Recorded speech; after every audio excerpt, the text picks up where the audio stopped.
Hello and welcome to today's episode of The Insider, brought to you, as you jolly well know, by Vanishing Inc. Now, my guest today created a trick that Jeff McBride, of all people, said is the best card to box he's ever seen. And he has arguably the most unusual accent in Magic. It's Yvan Garmy. Yvan, how are you today? Yeah, good. Thanks for having me on, Damon. Pleasure to be here. Thanks for doing it. What's your Magic origin story? You have 24 seconds. Oh God. The short of it is I have friends in high school who started Magic, and they quit after 6 months, as reasonable people do, and I'm still here 16 years later. There we go. Perfect. Now, the accent comes from the fact that you're French and Irish. That's correct. Unusual combination. Yes. But it has created a wonderful accent. How has growing up between those two fairly different cultures influenced your approach to Magic and Magic performance? Oh boy, that's straight in the deep end. The good thing is obviously there's a lot of excellent resources in French which aren't necessarily translated to English and vice versa. So just as a starting block, it's been great. So I started off with there was Bernard Billis in France who had his beginner's Magic card series. I don't know or think they were made to English, and kind of vice versa. David Stone was very prominent as well in kind of beginner Magic DVDs. So I think that had a big impact. And then what else? No, I'm not even sure what else to say. That's fine. No, I mean that is a massive advantage that many people have. Actually, what I will say is I started really performing. So I was in Ireland, and in Ireland they have. Because it's a smaller market, I'd say there's a lot more stand-up Magic than other places, and I think that's had a big influence in how I see Magic. Because in France, it's less. There's a lot more close-up. You can basically make a living doing close-up only in France, whereas I'd say in Ireland, most workers will have they'll have their close-up set, of course, but then they'll have a good, strong stand-up set, and then some will have big stage shows as well. Sure. I think that also influenced the way I do Magic now, because I'm back in France. I'm based in Lyon now, but I still do a lot of stand-up Magic. I'd say more than a lot of other performers around me will do. So I'd say it would be the other big influence I can see. And what kind of venues in Ireland are doing stand-up Magic? Is it comedy clubs, corporate gigs? What's the? It was kind of a bit of exactly that. There was a lot of. I'm going to call them, back of the stool type of gigs. So you do a bit of Magic, and then you can kind of gather everyone around. If you need to, you kind of climb on a stool and do a set there. Maybe exaggerating a bit, but that's kind of that type of set. I did a lot of comedy clubs. I wasn't kind of doing that yet. I would probably, if I was still there, I'd be looking at that now. But right. I was still making kind of getting my feet wet at that point. Sure. Yeah, and then of course, Dublin is a very corporate area. There's all headquarter of everything in the world. So a lot of corporate shows, of course. Do lots of jokes about optimizing tax. Yeah, exactly. Yeah, they love that over there. Yeah. Now, you've got, as I understand it, a background in digital marketing and computer science. Now, do these technical skills kind of inform your magical thinking and approach to problem solving, do you think? So yes, marketing. So I gave up marketing quickly. So I did a master's in marketing, and then I worked in it for a year, and I realized this was horrible. It wasn't for me, I should say. And so then I really moved kind of immediately into software development. So that's kind of I would say my core training as a software developer. And yeah, for sure. It's so. When I got started, I was doing a lot, kind of changed approach now. But when I started, I was doing a lot of app Magic, but kind of, I'm going to say secret apps. So a good example, would be Inject. The user never knows there's an app in play. I had put an app out ages ago. It's been sunset since, but same idea. The user never knew there was an app. And so I was, being techie, it was a fairly easy field for me to get into. And now I've kind of changed my approach, and I'm actually using it. I like kind of the opposite, almost. Apps that they know they're in play. They're kind of a card to phone, whatever, those type of things. Almost as a joke, almost as it's an additional interaction, right? Or something, you're adding an element to the play, right? So there's this thing is going on, this thing is going on, and now I have another thing I can bounce off of. That's more how I've gone. I'm using app magic and tech now, and I do a stage show. In my stage show, I have some silly app bits, and then close up, I do some silly app bits. It's definitely played a part in kind of my magic for sure. How cool! Now, the other thing that I think is unarguable about your work is that it's very visual, and your releases have been very practical as well. What's your approach or philosophy when it comes to balancing a practical method and huge visual impact? Because normally those two things aren't good bedfellows. Oh, first, I'm flattered you say that. It is my goal. So I do kind of, when I release something, it's usually exactly that. It's something for I don't. So I'm not a big fan of we say real. It's a real working thing, or it's a worker or whatever. I don't like the term too much because it kind of I think social media magic is absolutely a viable thing, and I totally and then there's a trick for competition isn't good for close up and so on. So it's more of a but it is the tricks I released are for your close up gig where there's people everywhere, your angles are bad, and yet you can still do them fairly practically. How I get to it is a good question. I wish I had a better process. What I will say actually is I think so. Your visual is trial and error. I think you'll know what you're looking for when you see it. But what's important is to paraphrase Divernon, how do you get into it and out of it really? So how, for example, so I released a torn and restored card. And that took me a long time to realize. So I had kind of a way of doing the restoration. Looked good, but how do you get from a signed card to, I don't want to say too much, but obviously you're tearing up another card. How do you get from there to the restoration and out, right? And I think that kind of the up, if you can think of it as slope, the upwards, and then the exit in and out, I think those, they take up as much time as the actual visual. And I think that's part of where the real secret is. We'll talk about the Torn and Restored magazine in a bit, but the visuals look great, and those came together fairly quickly. Still some work, but getting out of it was a nightmare, and it took me really a lot. So I think that's don't there's a visual, you're not done yet, is what it comes down to, right? You still have a long way to go with the how can you remove tension? This is a natural move. This is not a natural move. This is practical. If I do it like this, my angles are better. If I do it like this, so on. That's kind of So a balancing act between exactly. Because you're I'm a big proponent of visual magic, but you're almost better off not having a visual, and having a good, let's say color changing deck would be a good example. You're better off having a very clean way of showing a blue deck. Then let's say you just cut the pack, it's red, and then a very clean way of showing the red pack.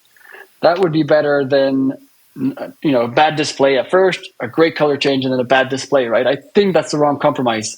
Yeah. So ideally you want all three. Ideally you want a great display, a great color change, and then a great way out, right? But don't yet. Sure. This is going to sound rude, but I don't mean it. that you've done Torn and Restored card to box, tackled Triumph with the releases such as ICB Sortable and Butterfly Torn.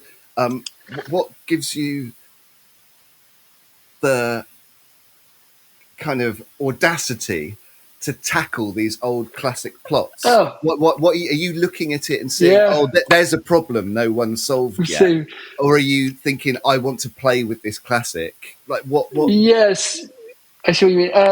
That was very rude. No, so I think Triumph is just a plot I always liked. That's just, I don't know, there's some plots you just like. Same thing, Torn and Restored, anything. I just think it's just, you're just attracted to some plots.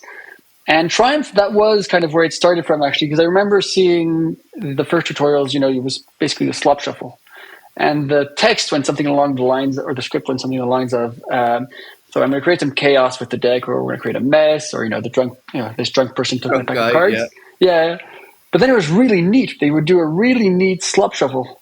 And I was like, well, that doesn't really work in my mind. And actually, so that was kind of the starting point. Actually, the very first version I did, and anyone can try this at home, is if you do the slop shuffle, but purposely do just make it messy. So, haphazardly spread some cards, turn them over, and really slap them on the pack. And then again, haphazardly spread cards, turn them over, slap them down. For no mechanical change, we can say the effect is already very different because you are creating chaos. It looks chaotic. You have a mess. It's very so.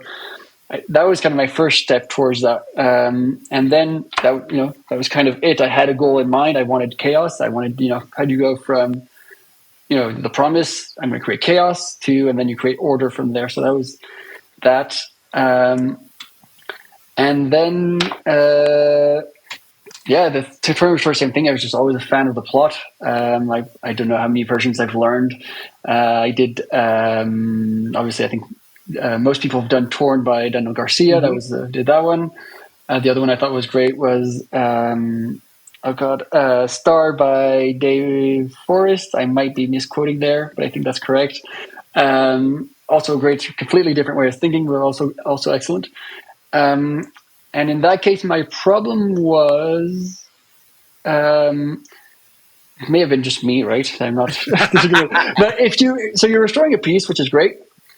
But then each piece should be better than the previous one, right? Right. Needs to build somewhere. Yeah, exactly. Otherwise, if I've done it once, now they're just watching, more closely. And now you're screwed because you still have two more and now they're really watching you. And then you might get away with the next one. And the last one is usually the hardest because you have to unfold, I don't want to say too much, but you have to get the real card in play. Sure.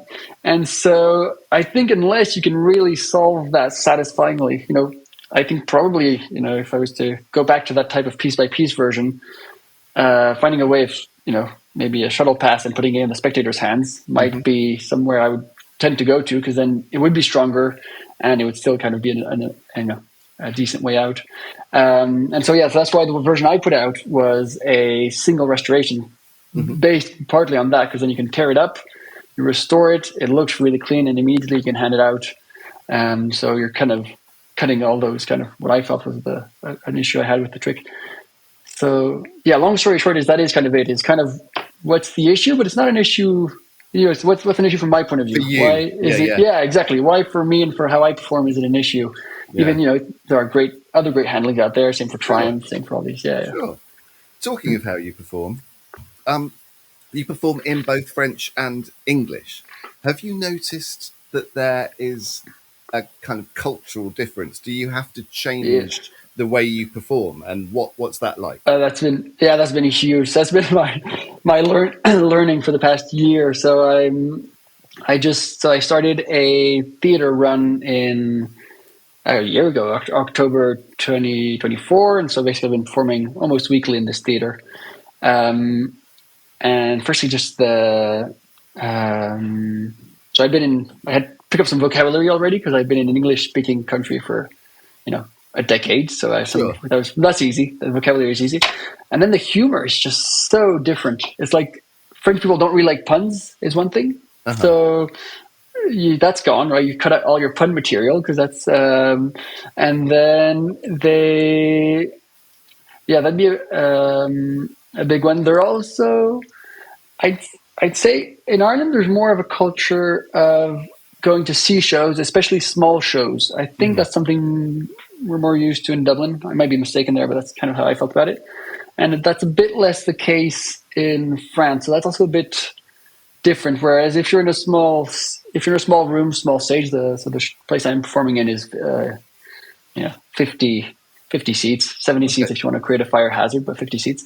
Yeah. So you kind of have to prove pretty quickly that this is not a dingy area. This is a proper show. This is, so you do have to kind of, I found you kind of put more expertise up front of the show to kind of show, I know what I'm doing. This is going to be great. We're going to have a good time together. You're in safe hands. Yeah, exactly. You're in safe hands. Yeah. I found that you need more of that, and then once you're past that hump, I think French people like a good show as much as anywhere else. Sure. So what does that look like? That establishing your authority at the beginning, is that talking of David Stone, is that a splash bottle production, or is it the way your script? Both. So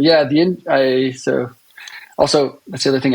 Other big change for me in France was I was more in corporates and so on, and it was kind of it's a different setting. This is really a theater, so also people expect more of a theater interaction. But a magic show, you're still breaking the fourth wall. So there is definitely I now have a show director, and that's really helped with the scripting part. That would be my number one recommendation to anybody, is get someone to help you on the script. And then, absolutely. I use a version of structure-wise of John Lovick's pamphlet tear. So I use that basically within the first 3 minutes of the show. Right. So using a magazine, and then I have jokes, and then I have especially local jokes, and kind of both showing this is going to be this is not a serious show. It's going to be it's going to be fun, but the magic is still going to take them really off guard. Is the whole point? That's at least how I'm currently doing it. Is the idea. Sure. You said, funnily enough, you said about having somebody to help you with the script. In 3.5 hours, I'm recording another podcast with Pete McCabe. Who knows a thing or two about scripting? He does. Well, I mean, I've got his book is right here. I definitely recommend them. They're excellent reads. Available at vanishing.com. But what's that process look like for somebody that's never done it before, and somebody's just had the opportunity to perform in a small? Because I love a room of 50 people. That's great. Size. Not as good as for the money, but in terms of the space, it's perfect. So what's that process look like? Are you scripting something first and showing someone? Is it collaborative from the beginning? What does it look like? So my process is a bit wonky. So I had kind of a show from Dublin, and then in 2023, literally as I was moving, I went to Edinburgh because moving isn't enough. So I went to the Fringe for a month.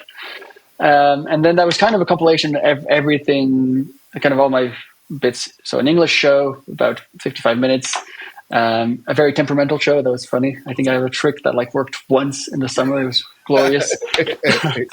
And then I moved to France. And then this is where it got a bit tricky, and where I would do it differently in retrospect is I translated the show. So I invented myself translator, which is, again, another business entirely.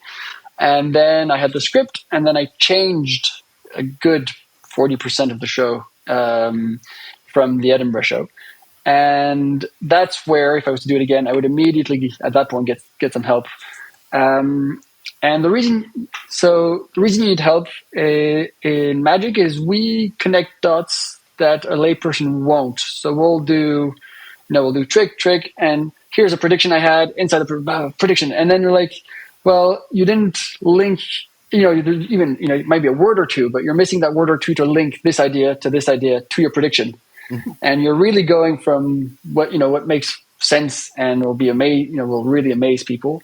But without those links, you're really missing something, and you're not going to get, the full impact you could.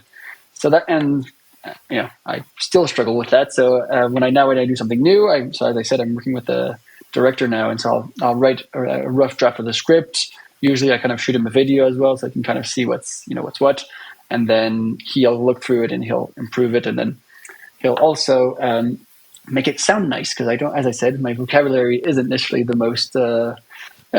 French is fine, but he'll have a slightly more nuanced. Yeah, exactly, nuanced, and a bit more fancy might be pejorative, but that's kind of the idea. Slightly nicer sounding words and so on. Yeah. Sure.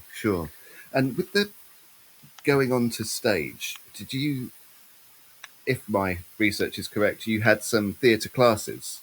Yes. Wow, I'm very impressed with your research.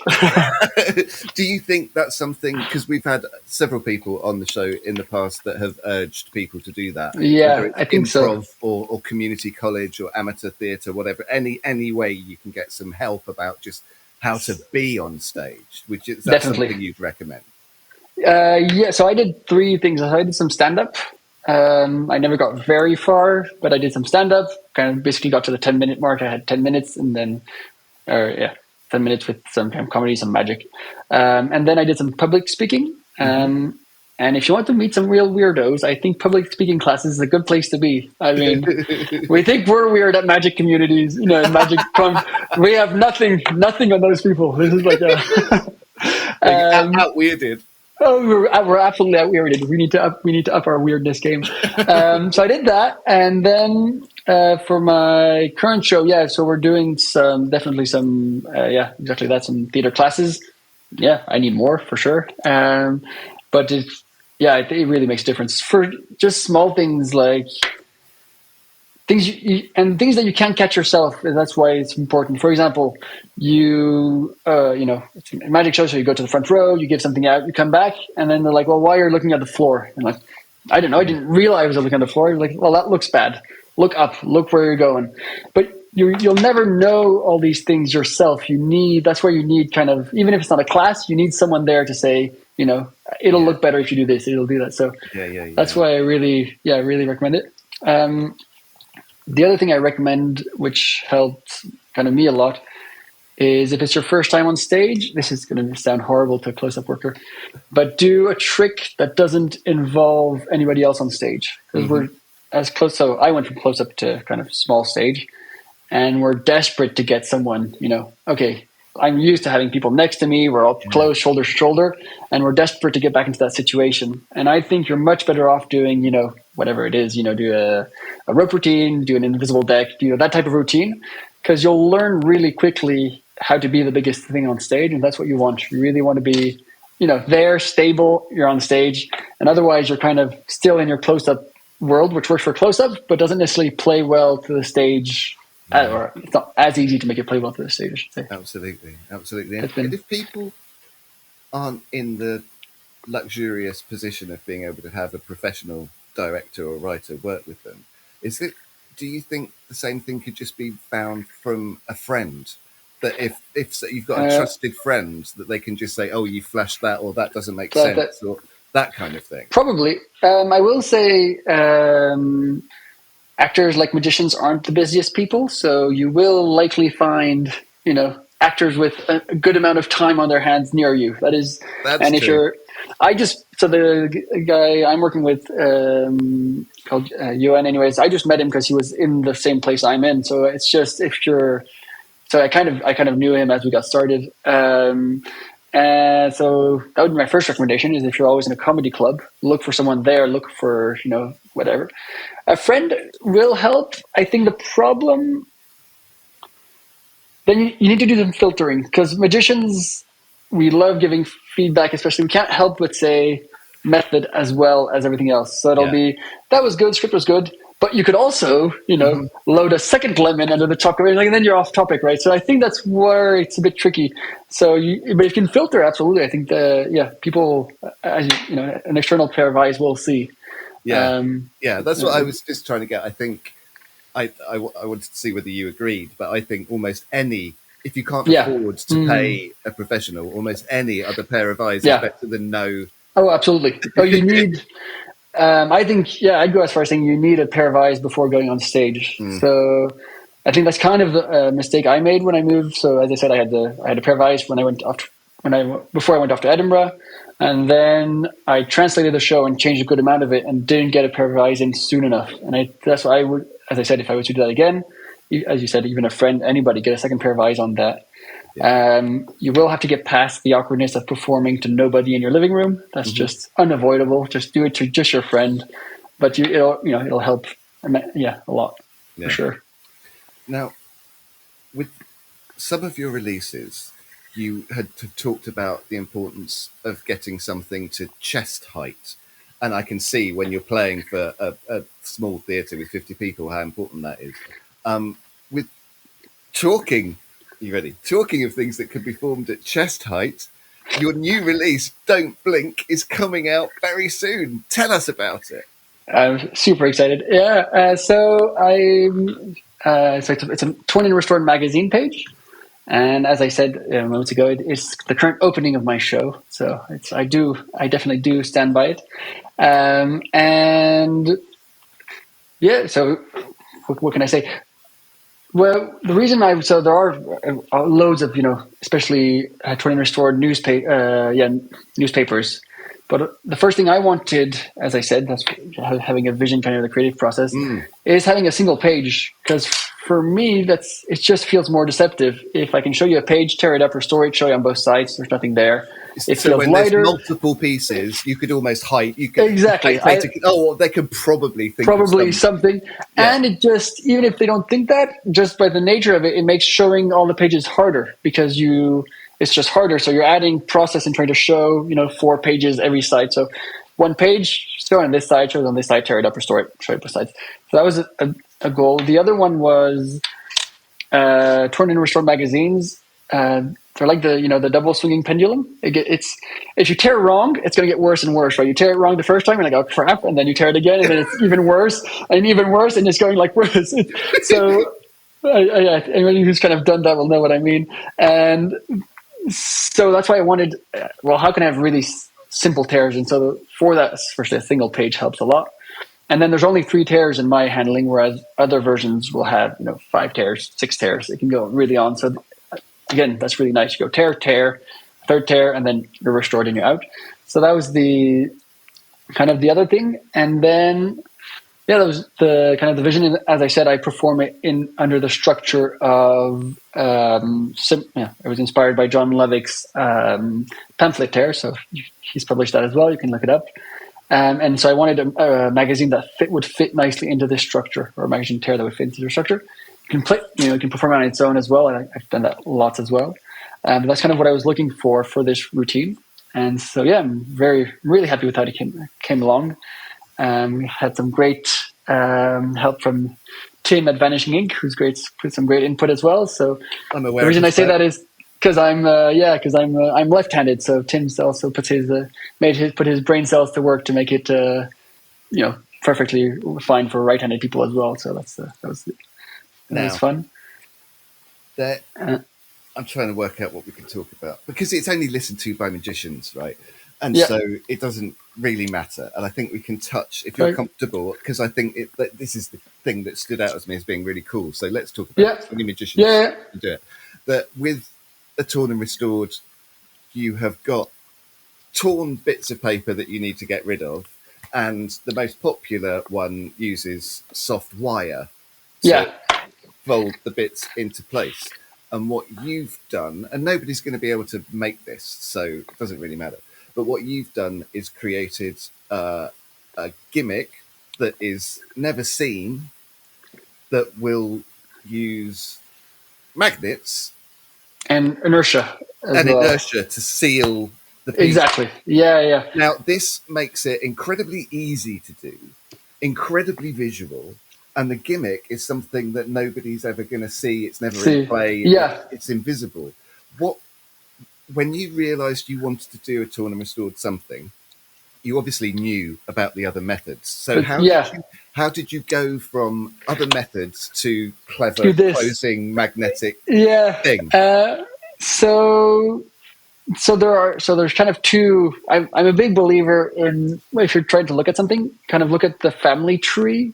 And by family tree, I mean, you'll see methods basically, there'll be different variations and so on, and subtleties, which are really important, but they'll follow a big, structure. So for example, you'll have, I'm going to say, Newsflash by Axel Hekla, which is excellent.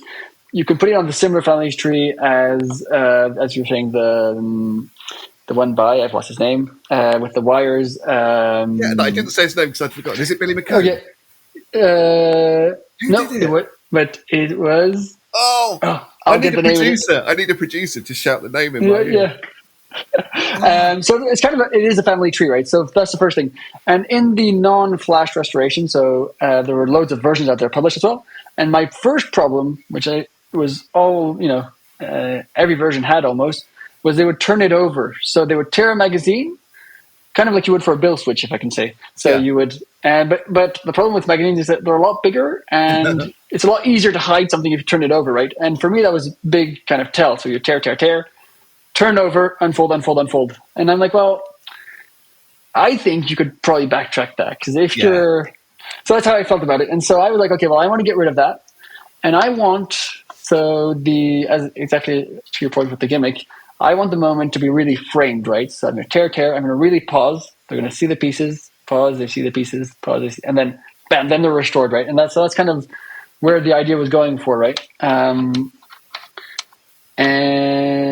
so as I said, I'm very happy it came up. And as I was saying earlier, what took a lot of time is making it, practical and fairly. And I'm fairly technical, but I'm not the most technical performer out there, and I'm very comfortable doing this, on stage. And as I was saying, slips in. How do you get into the visual? How do you get out of it? And I think that's the real secret to all of this is how you get really seamlessly, boom, boom, you frame your visual, and then you slowly slope out of the visual into a magazine page that you can unfold really neatly and show it on both sides. And so that was really Let's talk about the prototyping process. Yeah. When you had the idea, I'm imagining that you're kind of making it out of cardboard or that's exactly right. Yeah. 3D printing it, and then you started working with Vanishing Ink to bring it to market. So tell us about that process. How many times did Tim have to send you a different version? Oh wow, loads. We went loads back and forth.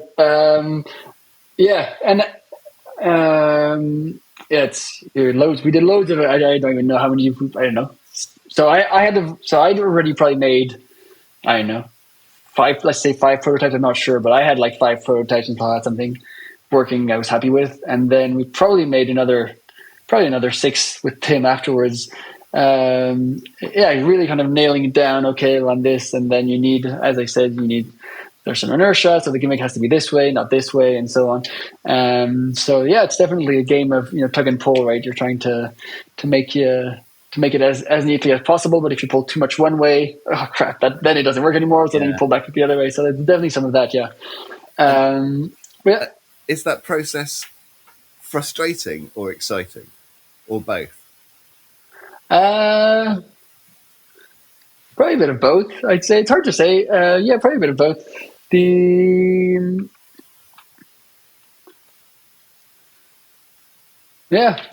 not too sure. When you come, so it is. So this is kind of my belief with tricks in general. When you're working on a trick, you're going to get more and more frustrated with it.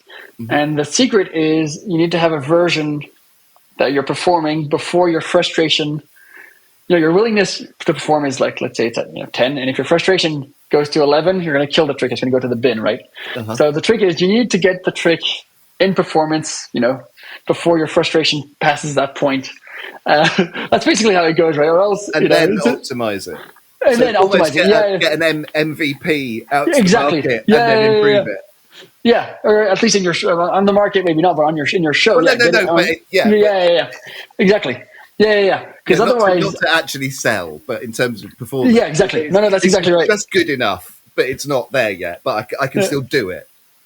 Yeah, absolutely. Yeah.